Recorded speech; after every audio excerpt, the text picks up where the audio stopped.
accorde une grande importance à la question de la parité homme-femme en entreprise dès l'embauche, tout au long de la carrière de nos collaborateurs en mettant en place des indicateurs RH mensuels.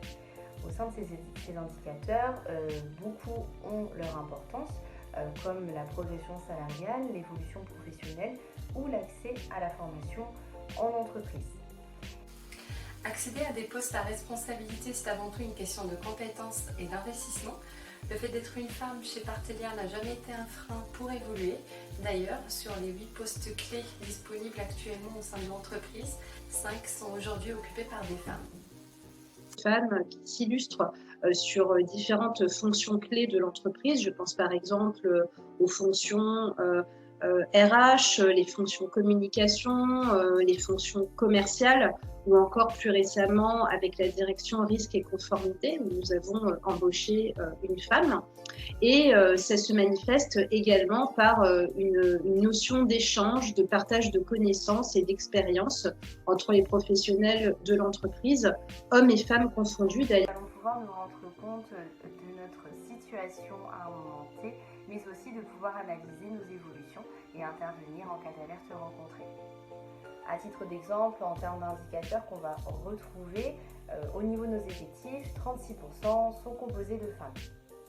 Cette parité se retrouve également au sein des équipes dans les différentes directions. Direction commerciale, RH, communication, risque et conformité. En ce qui concerne l'égalité salariale, beaucoup d'efforts sont mis en œuvre par nos équipes RH afin d'atteindre cet objectif via différentes actions. Donc la première vise à réduire les écarts de rémunération entre les hommes et les femmes. La deuxième action vise à proposer le même suivi de carrière et donc offrir les mêmes perspectives d'évolution. Et le troisième point qui, à mon sens, reste primordial, c'est la réflexion permanente autour de ce qui pourrait être amélioré pour en finir avec ces inégalités.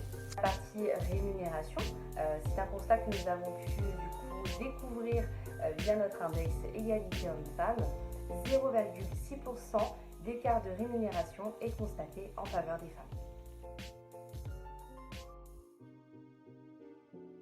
De manière générale, la répartition homme-femme dans les domaines du numérique et de l'ingénieur n'est pas des plus équilibrées.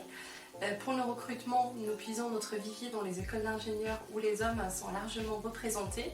Malheureusement, le domaine des paiements ne fait pas l'exception. Cependant, il devient de plus en plus attractif par la diversité des métiers qu'il propose, par son évolution perpétuelle et par son ouverture au-delà des frontières nationales. Donc, nous espérons par ces leviers attirer davantage d'étudiantes. On le voit notamment avec l'avènement de réseaux de femmes type European Women Payments Network qui œuvrent à la promotion de la diversité au sein de l'écosystème des paiements. On voit aussi de plus en plus certaines prises de position à l'échelle des écosystèmes, donc dans le cadre de travaux de place ou d'un point de vue plus individuel au sein des entités au sens strict, pour des prises de position dans le domaine de la parité et de la diversité, que ce soit via la création de réseaux de femmes au sein d'entités financières ou encore avec des politiques d'embauche spécifiques qui sont médiatisées sur cet aspect. Et enfin, on peut dire que les choses évoluent également dans le bon sens avec cette mise en place d'un réseautage de plus en plus diversifié.